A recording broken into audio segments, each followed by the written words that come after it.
할렐루야.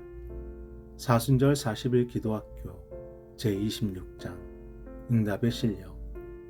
오늘 본문은 열왕기하 3장 16절로 20절입니다.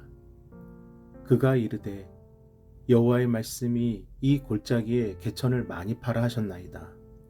여호와께서 이르시기를 너희가 바람도 보지 못하고 비도 보지 못하되 이 골짜기에 물이 가득하여 너희와 너희 가축과 짐승이 마시리라 하셨나이다.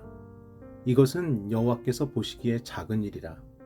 여호와께서 모압 사람도 당신의 손에 넘기시리니 당신들이 모든 견고한 성읍과 모든 아름다운 성읍을 치고 모든 좋은 나무를 베고 모든 샘을 메우고 돌로 모든 좋은 밭을 헐리다 하더니 아침이 되어 소재를 드릴 때에 물이 에돔 쪽에서부터 흘러와 그 땅에 가득하였더라.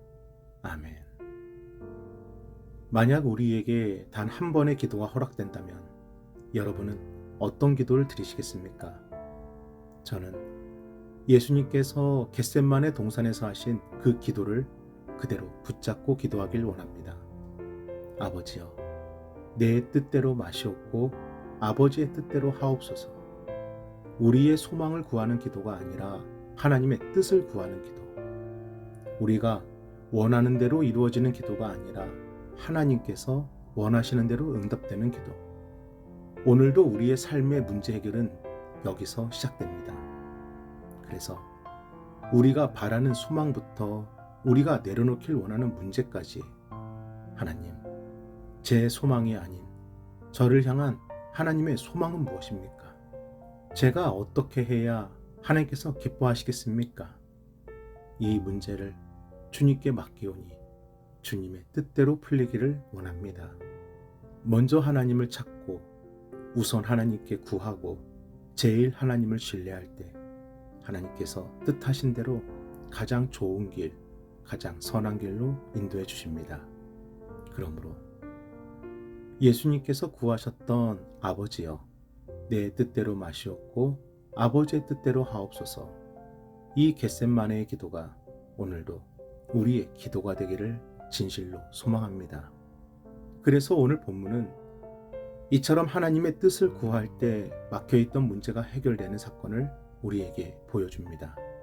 모압은 작은 나라로 다윗 왕 때부터 이스라엘의 속국으로 지내오다가 이스라엘이 남과 북으로 갈라지게 되고 북이스라엘의 아합 왕이 아람과의 전투에서 전사하자 그때를 노려 반기를 듭니다. 그러나 북이스라엘의 구대왕 여호람은 이런 모압의 반란을 용납하지 않았고 남유다의 여호사밧 왕에게 도움을 요청하여 에돔의 군대까지 합류시킨 연합군을 형성합니다.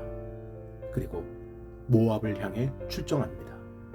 하지만 7일째 되는 날 준비했던 모든 식수가 바닥이 나고 인근 지역 어디에서도 물을 구할 수 없는 문제에 봉착하게 됩니다. 만약 이대로 며칠이 더 지나면 병사들은 더 이상 싸울 수 없게 되고 연합군은 그대로 무너질 수밖에 없었습니다. 그런데 이 위기의 순간에 남유다의 여호사밧 왕이 하나님의 사람을 찾습니다. 열왕기하 3장 11절입니다. 여호사밧이 이르되 우리가 여호와께 물을 만한 여호와의 사자가 여기 없느냐 하는지라. 이스라엘 왕의 신하들 중에 한 사람이 대답하여 이르되 전에 엘리야의 손에 물을 붓던 사밧의 아들 엘리사가 여기 있나이다 하니 여호사밧은 남유다의 4대 왕으로 남유다에 세워져 있던 우상과 산당을 제거하고 오직 하나님의 말씀으로 하나님만을 의지하여 나라와 백성을 다스렸던 하나님의 종된 왕이었습니다. 그렇기에 가장 위급한 이 순간 문제의 해결길을 찾을 수 없는 그때 여호사밧은 하나님의 사람을 통해 하나님의 말씀을 듣고 그 뜻을 따르고자 합니다. 그리고 여호사밧을 필두로 3명의 왕은 하나님의 사람 엘리사를 찾아가게 되는데 엘리사는 북이스라엘 왕 여호람을 반기지 않습니다. 대체 왜 그럴까요? 여호람은 하나님의 뜻을 따르지 않았습니다. 여전히 과거에 매여 잘못된 길로 가고 있었고 버려야 할 우상을 버리지 않았기에 나라와 백성들이 점점 타락할 수밖에 없었습니다. 하지만 그럼에도 엘리사가 하나님께 엎드려 하나님의 뜻을 구하였던 것은 여기 하나님을 따르는 여호사밧이 함께했기 때문입니다. 열왕기하 3장 14절입니다.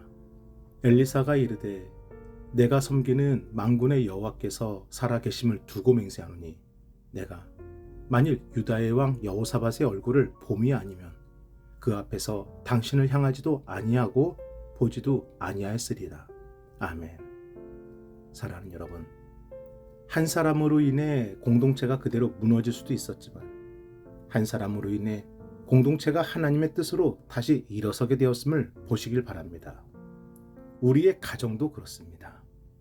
열심히 살았어도, 최선을 다해 지켰어도, 부부로서 도리를 다했어도 예상하지 못한 아픔이 우리의 가정을 흔들 때가 있고 우리가 원하고 바랬던 방향이 아닌 원치 않았던 길로 갈 때가 있고 여전히 해결되지 않는 문제, 풀리지 않는 관계가 우리를 너무 힘들게 할 때가 있습니다.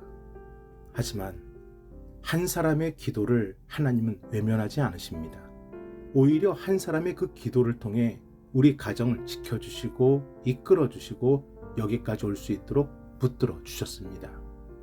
포기하고 싶었지만, 도망치고 싶었지만, 버리고 싶었지만 그래도 우리 가정을 지켜보려고 눈물 흘리며 드렸던 그 기도의 소리를 주님은 결코 외면하지 않으셨습니다.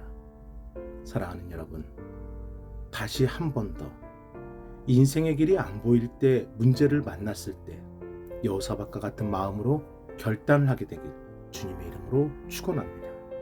우리의 가정뿐만 아니라 우리의 일터에서도 우리가 어디에 머물든 누구와 함께하든 그 자리에서도 하나님을 찾고 하나님의 뜻을 구하라고, 그래서 이기는 삶이 되라고, 용서하는 삶이 되라고, 내려놓는 삶, 승리하는 삶이 되라고 오늘도 새벽을 깨워 기도하게 하시는 것입니다. 그러므로 지금 우리가 기도의 자리에 앉아 있음을 진실로 감사하십시오.